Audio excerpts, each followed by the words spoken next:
Tagumpay ang ginanap na second leg ng Heroes Camp Volleyball Clinic ng ABS-CBN Sports in Action.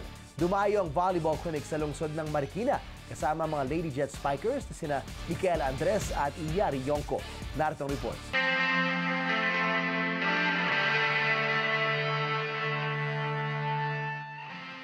The family that loves volleyball together stays together. Ang sport ng volleyball ang nagbubuklod sa pamilya Kuya. Ang nanay nilang si Odessa, dating varsity player. Spiker ang posisyon niya noon at kahit ngayon na nanay na siya, isinisingit niya pa rin ang paglalaro. Kahit mom na ako, may mga event dito sa barangay namin na mga mommies na tournament. So doon nila siguro ako nakikita, na-inspire siguro sila sa paglalaro ko. Kaya naman nang mabalitaan niya na gaganapin sa kanilang barangay ang second leg ng Heroes Camp Volleyball Clinic, agad niyang isinali ang dalawa niyang anak. Kasama sina Althea at Luis sa 50 mga bata na tinuruan ng mga expert coaches mula sa Heroes Volleyball Program.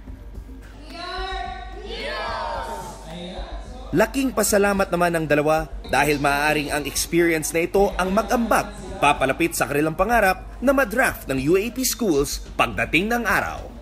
Magagaling po yung mga players doon, tsaka mga idol ko rin po. Para po makasali po ako sa UAA. Salamat po, tinuruan nyo kaming lahat. Nakita ko naman sa kanila, masaya sila, tapos may mga bagong friends na sila. Kaya yun, natutuwa naman ako dahil marunong sila mag-interact sa mga new friends. Kasama ng HVP na nagturo sa Barangay Tumana, Marikina ang mga volleyballs ng Philippine Air Force Jet Spikers na sina Micaela Andres at Yari Yonko. Napansin ng dalawa na may isang paboritong skill ang mga bata. Sa spiking. Spiking kasi tuwan-tuwa sila lalo pag na-over yung bola sa net. Yun. Tsaka makikita mo sa kanila na mas nag-e-enjoy sila sa spiking. Payo ng dalawa, ipagpatuloy lang ng mga bata ang kanilang pagtitraining upang marating nila ang kanilang mga pangarap sa loob at labas ng court. Huwag kayong susuko sa ginagawa ninyo. Kahit anong sports pa yan, hindi lang volleyball. Mahalin niyo yung sport na yon, kung ano yung gusto niyo para ma-achieve niyo yung goal niyo. Sa akin, sipag tsaka tiyaga, tsaka lagi lang humingi kay Lord ng guidance tsaka strength na para makapag-perform ka ng maayos. Ang Heroes Camp Volleyball Clinic ay isang espesyal na proyekto ng ABS-CBN Sports in Action upang palawakin ang impluwensya ng volleyball sa grassroots. Ang ikatlong leg ng programa ay gaganapin naman sa isang barangay sa San Juan City.